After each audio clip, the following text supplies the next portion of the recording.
சடைமூடி கொண்டைக்காரன் சக்தியுடன் கலந்த வீரன் மரணத்தை போக்கிடுவான் எங்கள் சாம்பல்காரன். சடைமூடி கொண்டைக்காரன் சக்தியுடன் கலந்த வீரன் மரணத்தை போக்கிடுவான் எங்கள் சாம்பல்காரன். கங்கை நதி வழிந்தோட நாடி வந்தவர் குறை பறந்தோட கல்லாய் நிற்பவன் கரைந்திடுவான் இமயத்தின் பனி போல.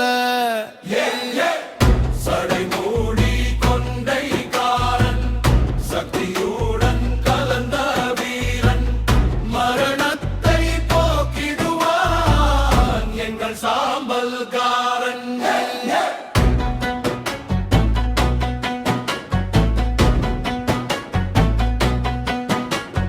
பார்ப்போற்றும் பரமன்னவன் எளிமையான தோற்றக்காரன் அகிலத்தை மறைத்திடுவான் நெற்றிக் கண்ணின் இடுக்கினிலே.